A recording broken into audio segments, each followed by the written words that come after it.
हर सुबह मसीह में आप तमाम देखने वालों को सलाम। अजीज़ो खुदावंद आज सुबह जो हमें आवाज़ पहुंचाने को है, जो हम तक कलाम अपना पहुंचाने को है, वो ऐसी तसल्ली है जिसके बायस हम खुदा की बादशाही में सुकून, इत्मीनान, खुशी के साथ शामिल हो सकते हैं।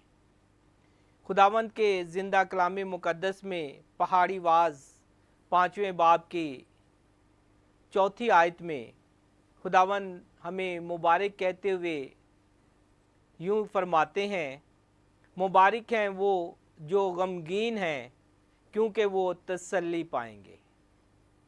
अजीज़ो आज सुबह खुदावंद हमें सिखा रहे हैं कि अगर हम गमगीन हैं तो हम तसल्ली पाएंगे, लेकिन इस गमगीन का जो मकसद और जो हवाला हमारी ज़िंदगी में दिया गया है उसे समझने के लिए आज हम गौर करेंगे कि ये गमगीन होना कैसा है।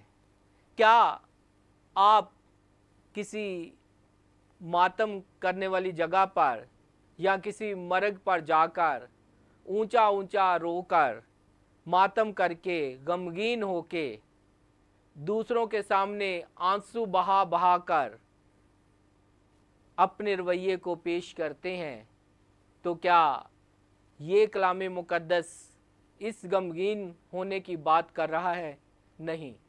आज सुबह आप ये पैगाम अपने साथ लेकर जाइएगा कि कलाम मुक़द्दस में गमगीन होने का मतलब रूहानी तौर पर गमगीन होना है।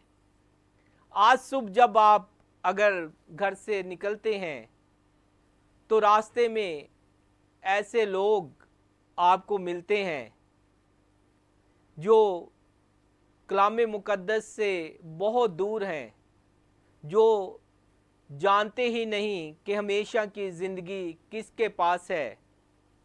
उन्हें पता ही नहीं कि राह और हक और ज़िंदगी का रास्ता कौन है। तो अजीज़ों, हमें वहाँ पर गमगीन होने की ज़रूरत है।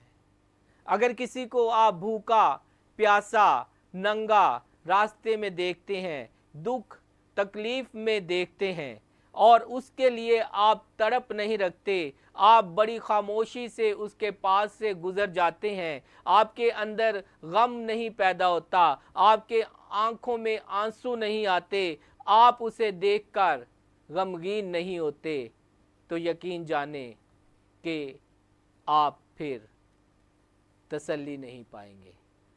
अगर आपने खुदावंद में तसल्ली पानी है, इस मुबारकबादी को जिसका कलाम मुक़द्दस में अभी ज़िक्र किया गया है, इस मुबारकबादी को हासिल करना है, इस खुशी को हासिल करना है, तो खुदावंद में तसल्ली पाने के लिए, उसके लोगों के लिए, उसके कलाम के लिए और उसके कामों पर ना चलने वालों के लिए गमगीन हों, उनके लिए तड़प रखें।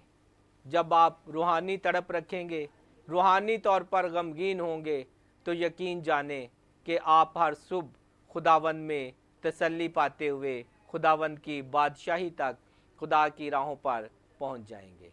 आमीन।